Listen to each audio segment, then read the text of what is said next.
உங்கள் தங்க நகை விற்று உடனடி பணம் பெற மேக்ஸ் கோல்டு கால் 04445454545. பிரேமலதா வந்து முதலமைச்சர் சந்திச்சு போனாங்க. இதுக்கு பின்னணியில கூட்டணி இருக்குன்னு சொல்லிட்டு மற்ற கட்சிகள் பேசிட்டு இருக்காங்க. பின்னணியில முன்னணியில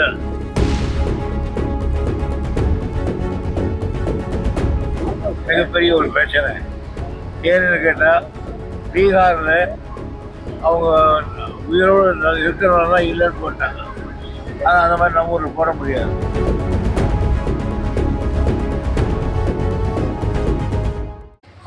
முந்தநேத்திக்கு வந்து ஓ பன்னீர்செல்வமும் தேமுதிக பிரேமலதா வந்து முதலமைச்சர் சந்திச்சு போனாங்க.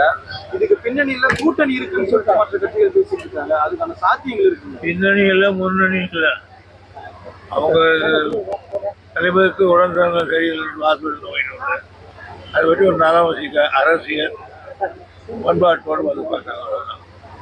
ஏற்கனவே வந்து இந்த வாக்காளர் சிறப்பு திருத்தத்துக்கு எதிர்ப்பு தெரிவிச்சிருந்தீங்க.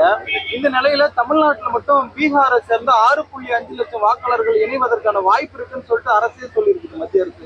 ஸோ வெளி மாநிலத்தை சேர்ந்த இவ்வளவு லட்சம் பேர் இங்க வாக்காளர்களாக வாய்ப்பு எப்படி பார்க்குது? அதான் நாங்கள் சொல்றது, அவர்களுக்கெல்லாம் அவங்க ஊர்லேயே வேலை ஏற்பாடு பண்ணி கொண்டு தான் நம்ம சொல்லிட மாட்டாங்க. இங்கே வந்திருக்காங்க. இப்போ இது என்ன செய்கிறதுன்றது மிகப்பெரிய ஒரு பிரச்சனை. ஏன்னு கேட்டால் பீகாரில் அவங்க உயிரோடு இருக்கிறவங்கலாம் இல்லைன்னு போட்டாங்க. ஆனால் அந்த மாதிரி நம்ம ஊரில் போட முடியாது. அதனால இது ஒரு கிரானிக்கல் ப்ராப்ளம். இதை தலைவர்கள் தான் அணுகுமுறை செய்யணும். ஏன்னா அந்த 6 லட்சம் பேர் சேர்க்கறதுன்றது வருங்காலத்துல இங்க மாற்றத்தை ஏற்படுத்தாது, பாதிப்பை ஏற்படுத்தாதுங்க சார் தேர்தலில்.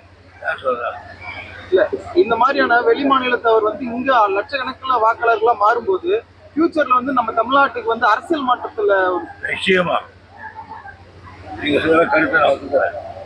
உங்கள் தங்க நகை விற்று உடனடி பணம் பெற மேக்ஸ் கோல்டு கால் 04445454545.